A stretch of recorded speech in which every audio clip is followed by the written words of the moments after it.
તો કેમ છો એચઆરએસિયન? અંતિમ દહાડની આજે ગણિતની પહેલી દહાડ આજે તમારી સામે આવી ગઈ છે. ધોરણ 10 નું વર્તુળનું જે ચેપ્ટર છે આજે ક્લિયર થવાનું છે. વન શોટ છે. એવા આઈએમપી મળશે કે જે તમારી સ્કૂલની પરીક્ષામાં પણ અને બોર્ડ 2026 માં બંનેમાં પૂછાશે મારા ભાઈ. તો સૌથી પહેલા તો એચઆરએસ ને નો જોડાના હોય તો આપણું એક ધોરણ 10 નું ગ્રુપ છે WhatsApp માં, એમાં બી જોઈન થઈ જજો અને ચેનલ ઉપર પહેલી વાર હોય તો મારા ભાઈ સબસ્ક્રાઇબ કરી દેજો. અને હવે નોટ અને પેન લઈને બેસી જાઓ કારણ કે ઓછા સમયમાં એવું આઈએમપી લેવું છે કે જે તમારી પરીક્ષામાં 100% પૂછાય.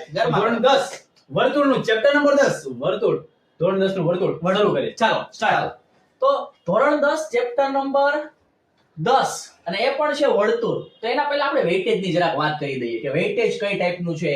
હવે બેઝિક પ્લસ સ્ટાન્ડર્ડ બેયની અંદર સેમ જ વેઇટેજ છે. બેઝિક અને સ્ટાન્ડર્ડ બેયમાં સેમ વેઇટેજ છે. 8 ગુણનું આવે છે આમાંથી. બરોબર. હવે એની અંદર પહેલા 1 માર્ક્સ ની જો હું વાત કરી દઉં અને પછી વાત કરી દઉં હું 3 માર્ક્સ માં આવે છે. 1 માર્ક્સ ના પ્લસ 3 માર્ક્સ ના. 1 માર્ક્સ ના આની અંદરથી પૂછાય એવા છે 2 પ્રશ્ન, 2 ક્વેશ્ચન આવશે 1 માર્ક્સ ના. બરોબર. અને 3 માર્ક્સ ના પણ કેટલા આવશે તો કે 2 ક્વેશ્ચન આવશે. એટલે આ ટોટલ થયા 2 માર્ક્સ થયા અને આના 3 દુને કેટલા થયા 6. એટલે ટોટલ કેટલા થઈ ગયા 8 માર્ક્સ. 8 માર્ક્સ આ વિડિયોમાં રોકડા દેવાના છે ભાઈ. શું દેવાના છે? રોકડા. એકદમ ખીચામાં આપી દેવાના છે. બરોબર. જોડાઈ રહેજો છેલ્લે સુધી. તો હવે આપણે વાત કરીએ પહેલા હેતુલક્ષી કયા ટાઈપના આવે છે, કયા ટાઈપના પ્રીવિયસ યરમાં પૂછાણા છે એની આપણે ચર્ચા કરી લઈએ. સૌપ્રથમ આની જો વાત કરું ને તો અહીંયા 2 ભાગ પડે છે. પહેલા આવે છે સ્પર્શક અને બીજું આવે છે છેદિકા. વર્તુળનો સ્પર્શક કોને કહેવાય, વર્તુળની છેદિકા કોને કહેવાય? પહેલા વાત કરી દઉં છું હું છેદિકાની કે છેદિકા કહેવાય કોને તો કે એવી રેખા, ધ્યાનથી સાંભળજો, એવી રેખા કે જે વર્તુળને 2 ભિન્ન બિંદુમાં છેદે. એક એવી રેખા કે જે વર્તુળને 2 ભિન્ન બિંદુ, ભિન્ન એટલે કે 2 અલગ બિંદુમાં છેદે એવી રેખાને વર્તુળની છેદિકા કહેવાની છે. ઉદાહરણ તરીકે જો આકૃતિ દોરીને સમજાવવાનો પ્રયત્ન કરું તો ધારો કે આ એક વર્તુળ છે, આ વર્તુળનું કેન્દ્ર O છે. બરોબર. હવે એની હું 2 ભિન્ન બિંદુ લઉં છું. વર્તુળની ઉપર જ હું 2 ભિન્ન બિંદુ લીધા મેં અલગ. એકને મેં નામ આપ્યું A બિંદુ અને બીજાને શું આપ્યું B બિંદુ. હવે હું આ બેયને જોઈન્ટ કરું છું. તો આ બેયને મેં જોઈન્ટ કર્યા અને મને એક રેખા મળી AB. તો આ જ રેખાને શું કહેવાની છે? વર્તુળની છેદિકા. શું કહેવાની છે? વર્તુળની છેદિકા. હવે વર્તુળની છેદિકા સાહેબ આમાં પ્રશ્ન કઈ રીતે પૂછાય ઈ તો અમને જરાક કહો. તો જો વર્તુળની છેદિકામાંથી પ્રશ્ન એ ટાઈપનો પૂછાશે કે ખાલી વર્તુળની છેદિકા, વર્તુળને ખાલી જગ્યા છેદિકા હોય છે. કેટલી છેદિકા હશે વર્તુળને તો કે અસંખ્ય. યાદ રાખજો, વર્તુળને અસંખ્ય છેદિકા હશે ભાઈ, ગણી નહીં શકાય. કારણ કે શું કામ સમજાવો સાહેબ અસંખ્ય શું કામ છે? તો કે જો ભાઈ વર્તુળ જે છે એ નાના અસંખ્ય બિંદુઓનું બનેલું છે. હવે જો આ નાના અસંખ્ય બિંદુઓનું બનેલું હોય તો એમાંથી હું રેખા પણ કેટલી ડ્રો કરી શકું ભાઈ? અસંખ્ય ડ્રો થવાની છે. બરોબર. દેખીતી વસ્તુ છે. એટલે વર્તુળને અસંખ્ય શું હશે? છેદિકા. તો આ મેં વાત કરી દીધી છેદિકાની. હેતુલક્ષીમાં ખાલી જગ્યામાં પૂછાય તો આવશે અસંખ્ય. શું પૂછાય તો કે વર્તુળને ખાલી જગ્યા છેદિકા હોય છે. શું આવશે? અસંખ્ય. બરોબર. હવે હું વાત કરું છું સ્પર્શકની. That is most important topic. શું છે? સ્પર્શક. સ્પર્શક સર કોને કહેવાય એની જરાક અમને ઝલક આપો. સ્પર્શક કહેવાય કોને? તો કે જો હું વ્યાખ્યા બોલું છું પછી આકૃતિ દ્વારા હું સમજાવવાનો પ્રયત્ન કરું. સ્પર્શક કહેવાય કોને તો કે વર્તુળને એક જ બિંદુમાં છેદતી રેખાને વર્તુળનો સ્પર્શક કહે છે. વર્તુળને કેટલા બિંદુમાં છેદવાના છે ભાઈ? એક જ બિંદુમાં. ધ્યાનથી સાંભળજો, કાન ખોલીને સાંભળજો. વર્તુળને એક જ બિંદુમાં જે રેખા છેદે એ રેખાને વર્તુળનો સ્પર્શક કહેવાનો છે. છેદિકામાં કેટલા બિંદુ હતા? 2. સ્પર્શકમાં કેટલા આવ્યા? 1. આકૃતિ દ્વારા સમજીએ. ધારો કે આ એક વર્તુળ છે, આ વર્તુળનું કેન્દ્ર છે O. બરોબર. હવે એના વર્તુળ ઉપર હું કોઈ પણ એક બિંદુ લઉં છું.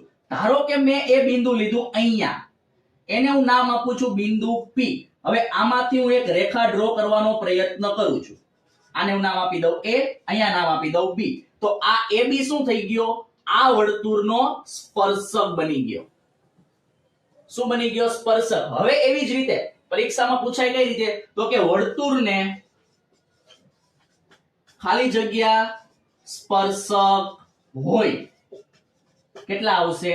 અસંખ્ય. વર્તુળને ખાલી જગ્યા સ્પર્શક હોય તો કેટલા આવશે? અસંખ્ય સ્પર્શક આવશે. બોર્ડ 2025 ની અંદર બેઝિકમાં પૂછાયેલો ક્વેશ્ચન છે ભાઈ કે વર્તુળને ખાલી જગ્યા સ્પર્શક હોય છે.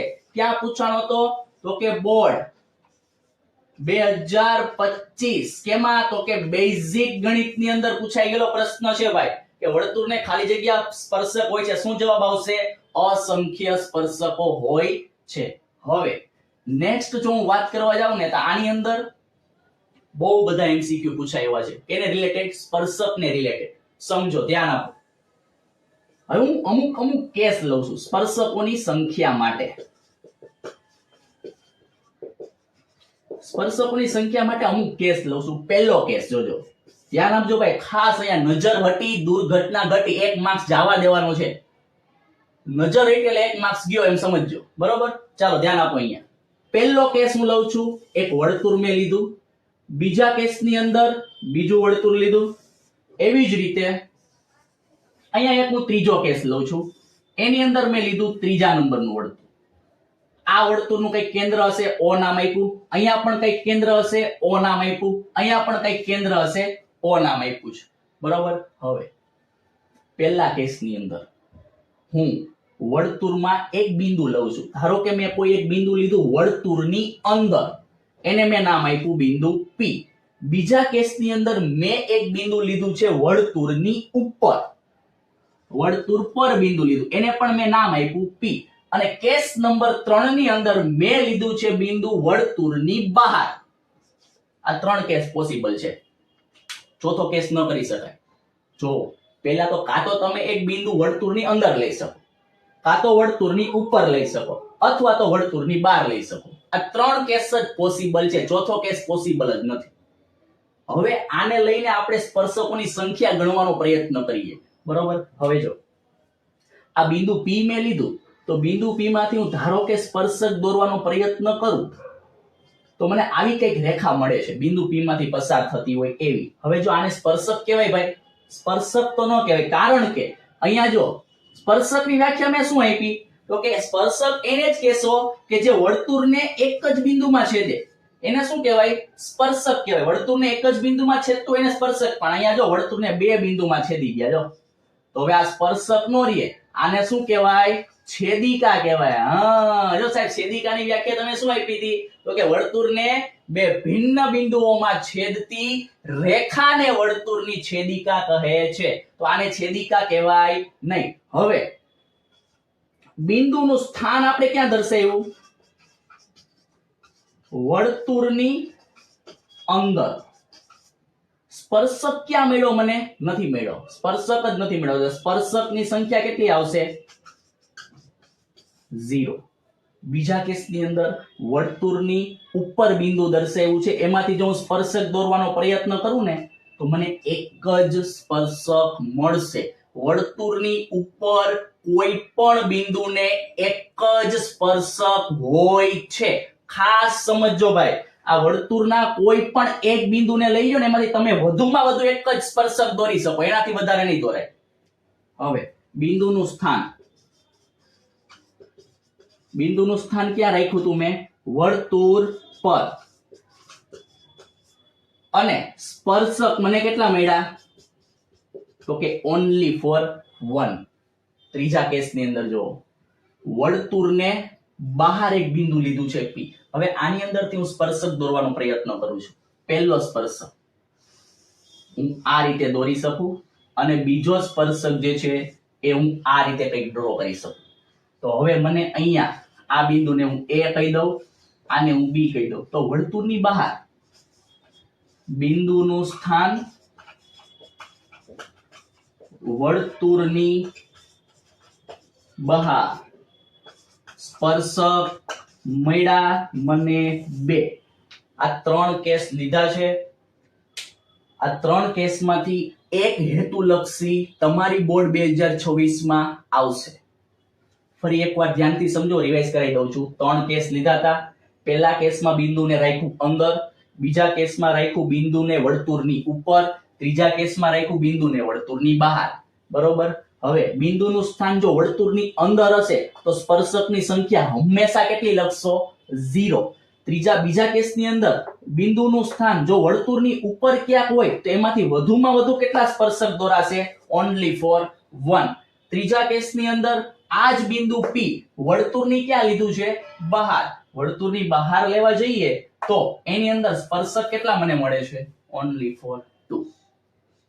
તો આ થઈ ગયા હેતુલક્ષી. આમાંથી હેતુલક્ષી આવે. હજી એક વધારાનું આપણે જો કરવા જઈએ તો વર્તુળને વધુમાં વધુ 2 સમાંતર સ્પર્શક હોય.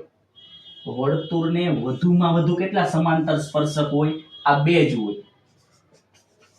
વર્તુળને વધુમાં વધુ 2 સમાંતર સ્પર્શક હોય છે. જો આ 2 સ્પર્શક મેં ડ્રો કર્યા પણ 2 કેવા છે? સમાંતર છે. સમાંતર એનો મતલબ શું થાય સાહેબ? કે જે ક્યારેય પણ એકબીજાને છેદવાના નથી, એકબીજાના કોન્ટેક્ટમાં આવવાના નથી, એવી 2 રેખાને શું કીધી છે? સમાંતર રેખા. વર્તુળને 2 જ સમાંતર સ્પર્શક હોય. એટલે ઘણાને પ્રશ્ન થાય, એમ તો સાહેબ તમે આમ પણ ડ્રો કરી શકો. આ થાય. એમ તો તમે આમ પણ કરી શકો. બરોબર? એમ તો તમે આમ પણ કરી શકો. પણ વધુમાં વધુ કેટલા મળશે? 2 જ મળશે. પછી આ જો આ બધા છેદી ગયા એકબીજાને, આ ના ચાલે. પણ વધુમાં વધુ તમને સમાંતર સ્પર્શક કેટલા મળશે? 2 જ મળશે. તો આ પણ એક ટાઈપનો હેતુલક્ષી છે, તૈયાર કરી લેવાનું છે. બરોબર. તો આ આપણે વાત કેની કરી? હેતુલક્ષી, કે જેની અંદરથી તમને 2 માર્ક્સના પૂછાય છે, એની આપણે એટલામાં વાત કરી દીધી છે. આમાંથી જ આવશે 100%. આપણી ગેરંટી HRS ની આગાહી છે. બરોબર. હવે હું વાત કરું છું 3 માર્ક્સની. કે 3 માર્ક્સમાં કેવા કેવા ઇમ્પોર્ટન્ટ ક્વેશ્ચન છે એની જરાક આપણે વાત કરી લઈએ. તો એની પહેલા જે કોઈ બાળકો આપણી ચેનલ ઉપર ભાઈ નવા છે, એ બાળકોએ હજી જો ચેનલને સબસ્ક્રાઇબ નથી કરી તો ચેનલને સબસ્ક્રાઇબ કરી લેવાની છે. અને તમારા લાગતા ઓળખતા જે વિદ્યાર્થી મિત્રો જે છે એને પણ આ વિડિયો શેર કરી દેવાનો છે, જેથી કરીને આપણું જે નોલેજ છે એ ગુજરાતના ખૂણે ખૂણે સુધી પહોંચી શકે. એની જવાબદારી હવે તમારી છે. તમારે પણ સપોર્ટ કરવો પડશે. જો તમારી માટે આટલી બધી ભાઈ મહેનત થતી હોય તો તમારે પણ થોડોક સપોર્ટ તો અમને કરવો પડશે. બરોબર. એટલે ચેનલને સબસ્ક્રાઇબ નથી કરી તો કરી દો. લાઈક નું બટન નીચે આપેલું છે, દબાવી દો. કમેન્ટ ની અંદર અમારા પ્રત્યેનો પ્રેમ તમે વરસાવતા રહ્યો, જેથી કરીને અમે નવી એનર્જી મળે. બરોબર. તો હવે આપણે વાત કરી દઈએ 3 માર્ક્સ ની અંદર જે પૂછાવા લાયક એવા પ્રશ્નો છે એની આપણે વાત કરી દઈએ. હા ભાઈ, આ ફુવારો હતો ને એ વાણંદ હતો. કે એમાં બધું બનવું પડે ને ભાઈ, વાણંદ બનવું પડે, ટીચર બનવું, કરવું હોય તો બધું થવું પડે ભાઈ. ચાલો, ઓલા બોર્ડ નો બસ નો કાચ સાફ કરતા હોય ને એવી ફીલિંગ આવે છે. ચાલો જો પહેલા હું વાત કરી દઉં છું 3 માર્ક્સ ની અંદર. તો 3 માર્ક્સમાં જે પૂછાવા લાયક પ્રશ્ન જે છે એની જો હું વાત કરું તો પહેલા સૌપ્રથમ ઉદાહરણની અંદર જો ઉદાહરણની વાત કરવા જઈએ તો ઉદાહરણ નંબર સાહેબ મને માર્કર નથી દેખાતી. તમે માર્કર બદલો.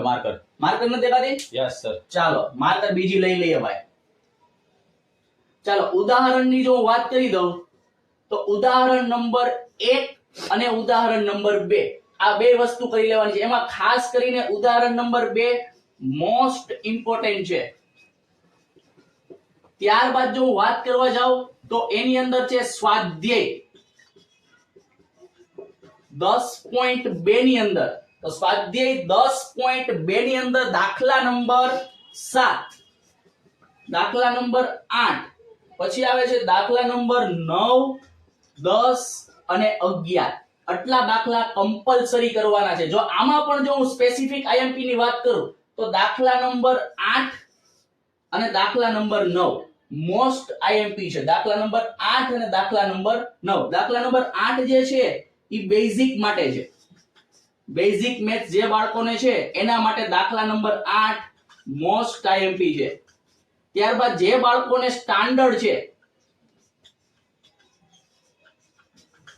સ્ટાન્ડર્ડ મેથ્સ વાળા જેટલા પણ બાળકો છે એના માટે મોસ્ટ આઈએમપી દાખલો છે દાખલા નંબર 9. અને આનાથી પણ મોસ્ટ આઈએમપી ની જો હું પ્રમેયની વાત કરું, પ્રમેય 10.1 અને 10.2 આ બે પ્રમેય મોસ્ટ આઈએમપી પ્રમેય છે ભાઈ, કરી જ લેવાના છે. 3 માર્ક્સમાં 2 ક્વેશ્ચન પૂછે છે, એમાંથી એક આ પ્રમેય છે. બેમાંથી કોઈ પણ એક પ્રમેય આવી શકે.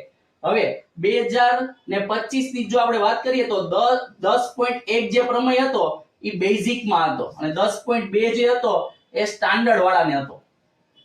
બરોબર, તો આ બે પ્રમેય પણ કરી લેવાના છે. હવે તો આ હતું આપણું વર્તુળ ચેપ્ટર નંબર 10. હવે આટલા ક્વેશ્ચન ભાઈ જે આપણે આપ્યા ને એ મોસ્ટ આઈએમપી ક્વેશ્ચન હતા, આટલા તો કરવાના જ છે. સ્પેસિફિક આટલા ક્વેશ્ચન તો કરવાના. હેતુલક્ષીના પ્રેક્ટિસ પણ આપણે કરી લીધી, કયા કયા ઇમ્પોર્ટન્ટ છે એ. બરોબર, હજી પણ કહી દઈ છે ભાઈ, ચેનલમાં જે બાળકો નવા છે એ ચેનલને સબસ્ક્રાઇબ કરી દેજો, બેલ આઇકન દબાવી દેજો, ફોલો કરી દેજો. અને અંતિમ દહાડ બેચ જે આપણી શરૂ થઈ ગઈ છે એનો હતો આ લેક્ચર નંબર 1 જે હતો મેથ્સ નો. અને આના પછીના વિડિયોની અંદર આપણે જોવાનો છે લેક્ચર નંબર 2 વર્તુળ સંબંધિત ક્ષેત્રફળ. ત્યાં સુધી મળીએ છીએ હવે નેક્સ્ટ વિડિયોની અંદર. ત્યાં સુધી જય હિન્દ, જય ભારત.